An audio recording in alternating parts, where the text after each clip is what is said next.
Hello, Namaskaram. Adim, subscribe. Please subscribe. So today is a quick after shower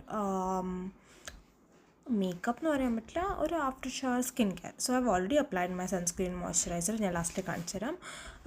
my lips are feeling very dry. So ഞാൻ ഒരു പുതിയ ഹാക്കാണ് കാണിച്ചു തരുന്നത്. Without lipstick നമുക്കെങ്ങനെ നമ്മുടെ lip കുറച്ച് കളേർഡ് ആൻഡ് ഗ്ലോസി ആക്കുക എന്നുള്ളത്. You can see my lips are pigmented.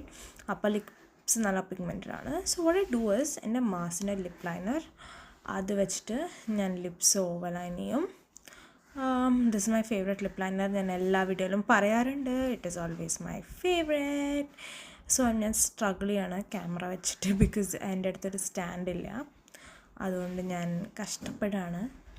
പിന്നെ ഇതിൻ്റെ ഇടയിൽ കൂടെ അമ്മ ചോദിക്കേണ്ടത് ഏത് ഷാമ്പൂ ആണ് നല്ലത് എന്നൊക്കെ പറഞ്ഞിട്ട്, അപ്പം ഞാൻ അതിൻ്റെ ഇടയിൽ കൂടെ അത് പറഞ്ഞതാണ്. സോ ദിസ് ഇസ് ഹിമാലയൻ്റെ ലിപ്പ് ബാം. നിങ്ങൾക്ക് ഏത് ലിപ്പ് ബാം വേണമെങ്കിലും ഉപയോഗിക്കാം. സോ നിങ്ങൾ കണ്ടോ, ഒരു ലിപ്സ്റ്റിക്ക് ഇട്ട എഫക്റ്റും ഉണ്ട്, ഒരു ഗ്ലോസും ഉണ്ട്, ആൻഡ് നിങ്ങളുടെ ലിപ്സിന് കെയറും ഉണ്ട്. So all of it together. So അത് സ്മച്ച് പ്രൂഫാണ്. ഞാൻ സ്മച്ച് പ്രൂഫ് അല്ല, സോ ഞാൻ ചുമ്മാ കാണിച്ചാണ്. ആൻഡ് ഞാൻ സ്കിൻ കെയർ ചെയ്തിരുന്നു. So I used my usual sunscreen moisturiser, same Foxtale and Aqualogica. By the way guys, I am thinking of cutting my hair. താഴെ പെട്ടെന്ന് കമൻറ്റ് ചെയ്യൂ, ഞാൻ ഹെയർ ഷോർട്ട് ആക്കണോ വേണ്ടെന്നുള്ളത്. പെട്ടെന്ന് കമൻറ്റ് ചെയ്യൂ. ബൈ.